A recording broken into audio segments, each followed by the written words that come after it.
Hello guys, welcome to my YouTube channel. तो आज मैं पढ़ाने वाली हूँ BBA fourth sem financial management. तो जैसे कि सब्जेक्ट का नाम ही है फाइनेंशियल मैनेजमेंट। तो फाइनेंशियल मैनेजमेंट होता है, तो देखिए क्या होता है।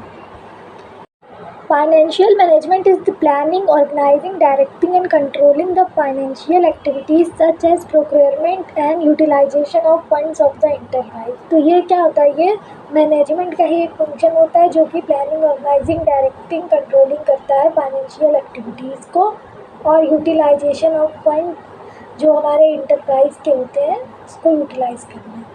It means applying the general principle of manager to financial resources of enterprise। तो जो यही जो जनरल प्रिंसिपल है मैनेजमेंट के, जैसे प्लानिंग, डायरेक्टिंग, कंट्रोलिंग, तो इसी को फाइनेंशियल रिसोर्सेज ऑफ एंटरप्राइज के अप्लाई करना। Financial management and business finance in concern with the managerial decision that result in the acquisition and financing of short term and long term credit for the firm. तो finance के जो function होते हैं और जो scope होता है वो होता है investment decision, financing decision, dividend decision and liquidity decision. ये 4 डिसीजन होते हैं इसके फंक्शन। तो ये इन्वेस्टमेंट डिसीजन क्या होता है, सबसे पहले ये देखते हैं। तो इसको हम लोग कैपिटल बजटिंग भी कहते हैं और ये कंसर्न होता है सिलेक्शन ऑफ इन्वेस्टमेंट प्रपोजल और investment of fund in the selected proposal. तो इन्वेस्टमेंट डिसीजन क्या होता है, it is also known as capital budgeting. It is concern with selection of an investment proposal and investment of fund in the selected proposal. This involves the decision of allocation of funds to long term asset that yield cash flow in the future. तो ये decision of allocation of funds जो कि long term assets होते हैं उनका cash flow जो होता है वो फ्यूचर का, वो उसको करता है लॉन्ग टर्म। इन्वेस्टमेंट डिसीजन में भी विथ इंटरनल एक्सटर्नल या एक्सटर्नल और इंटरनल के साथ होता है। 2 इम्पॉर्टेंट एस्पेक्ट होते हैं कि वो है evolution of prospective profitability of new investment और दूसरा होता है measurement of cut off rate against that prospective. तो पहला क्या है, evolution of prospective profitability of new investment और दूसरा है measurement of cut off rate against that. अब हम देखेंगे कि फाइनेंसिंग डिसीजन क्या होता है यानी फाइनेंशियल डिसीजन। तो ये इंक्लूड करता है identification of sources of finance.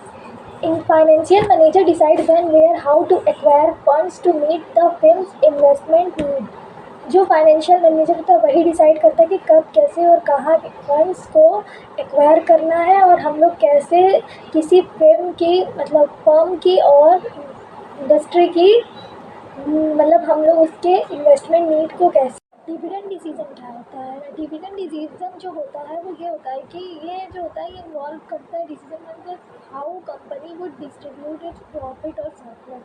कैसे कंपनी अपना प्रॉफिट और सरप्लस को डिस्ट्रीब्यूट करती है। डिविडेंड बेसिकली पार्ट होता है प्रॉफिट का जो कि शेयर होल्डर को दिया जाता है।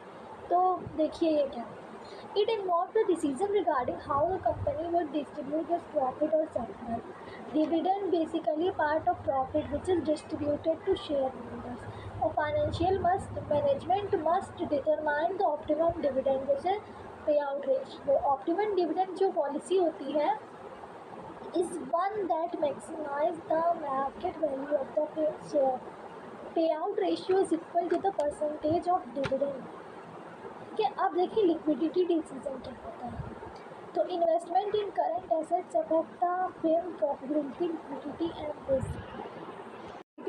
ये होता है कि इन्वेस्टमेंट जो होती है करंट एसेट की जो कि फिर्म की प्रॉफिटेबिलिटी और लिक्विडिटी और रिस्क पर अफेक्ट करती है कि फर्म में कितना प्रॉफिट हो रहा है, क्या कितना रिस्क है, क्या कैसे हो रहा है, ये सारी चीज़ें। Investment in current assets affect the firm profitability, liquidity and risk। FM Financial management estimates firm's need for current assets and makes sure that funds would made available when needed। A conflict exists between profitability and liquidity while managing current assets। If the firm does not invest sufficient fund in current assets, then it may become illiquid। Thus, proper trade-off must be achieved between profitability and liquidity।